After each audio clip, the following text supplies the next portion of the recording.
आज का टॉपिक है मैक्स वेबर का आदर्श प्रारूप। आदर्श प्रारूप किसे कहते हैं, इसकी क्या विशेषताएं होती हैं, इसके बारे में पढ़ेंगे। तो मैक्स वेबर ने सामाजिक घटनाओं को समझने की दृष्टि से 1904 में सर्वप्रथम आदर्श प्रारूप की अवधारणा का प्रयोग किया था। वेबर की यह स्पष्ट मान्यता थी कि केवल जटिल रहित एवं स्पष्ट अवधारणाएं ही उस अनुसंधान का मार्ग सुगम बना सकती हैं जिसके माध्यम से सामाजिक एवं सांस्कृतिक प्रघटनाओं के विशिष्ट महत्व का पता लगाने का प्रयत्न किया जाता है। वेबर के पूर्व भी आदर्श प्रारूप की अवधारणा पर किसी न किसी रूप में विचार किया जाता रहा है।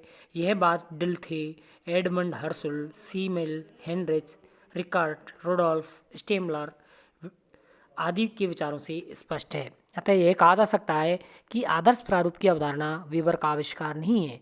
एक पद्धति शास्त्र विधि से जुड़ी हुई आदर्श प्रारूप पद्धति का विचार उस विस्तृत आदर्श विचार विमर्श का ही परिणाम है जो कि वेबर के योगदान के पूर्व ही प्रारंभ हो चुका था। आदर्श प्रारूप का निर्माणकर्ता द्वारा क्रिया के एक विशेष उद्देश्य या अर्थ के लिए किया जाता है जो कि वैज्ञानिक या वस्तुनिष्ठ नहीं होता है, उसमें व्यक्तिगत अर्थ सम्मिलित होता है। आदर्श प्रारूप सब कुछ का वर्णन या विश्लेषण नहीं करता, वरना किसी सामाजिक व्यवहार या घटना के महत्वपूर्ण पक्षों की व्याख्या या निर्वचन करता है। नेक्स्ट, इसका प्रयोग ऐतिहासिक समस्याओं के अध्ययन एवं विश्लेषण के लिए किया जाना चाहिए। कोई भी आदर्श प्रारूप अंतिम नहीं है।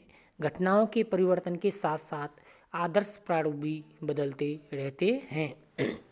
वेबर की आदर्श प्रारूप की अवधारणा कोई नई बात नहीं है, वरन ये वास्तविकताओं को समझने का एक प्रयास मात्र है। उन्होंने इसे अन्य विज्ञानों की अपेक्षा अधिक स्पष्ट और यथार्थ रूप में प्रस्तुत किया है, जिससे कि मानव व्यवहार की तार्किक तथा कार्य कारण के संदर्भ में व्याख्या की जा सके।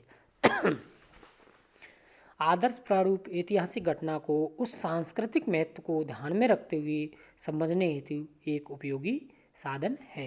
जैसा कि डिर्क केसलर के अनुसार आदर्श प्रारूप को निम्न प्रकार से समझा जा सकता है। जैसे कि वेबर का आदर्श प्रारूप एक उत्पत्ति मूलक जेनेटिक अवधारणा है, अर्थात यह उन विशेषताओं को एकत्रीकरण का सार रूप है जिनको कुछ सांस्कृतिक अर्थों की दृष्टि से अनिवार्य माना जाता है।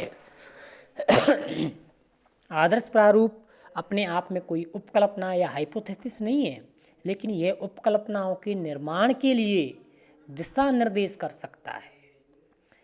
आदर्श प्रारूप आनुभविक अनुसंधान एम्पेरिकल रिसर्च का मार्गदर्शन करने हेतु एक स्वतः शोध साधन के रूप में कार्य करता है। यह उन संभावित दृष्टिकोणों को भी प्रतिपादित करता है जिनसे स्वयं के द्वारा तथा दूसरों के द्वारा सामाजिक क्रिया की व्याख्या या निर्वचन हो सके।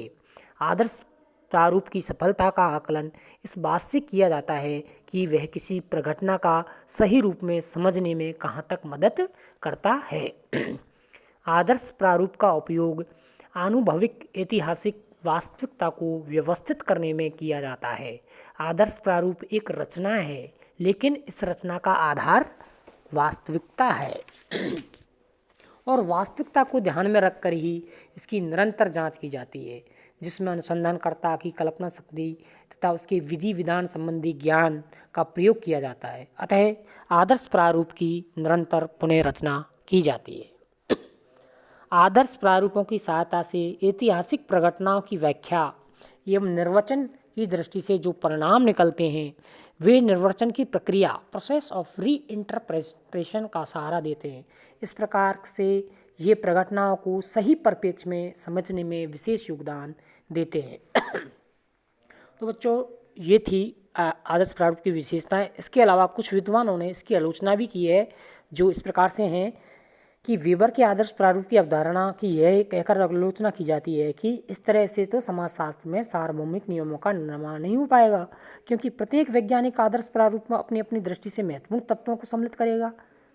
दूसरी आलोचना यह है कि इसका प्रयोग केवल तुलनात्मक अध्ययनों के लिए ही हो सकता है, क्योंकि आदर्श प्रारूप के आधार पर हम किसी वास्तविक घटना या आदर्श प्रारूप के बीच पाई जाने वाली समानता एवं भिन्नता ही ज्ञात कर सकते हैं।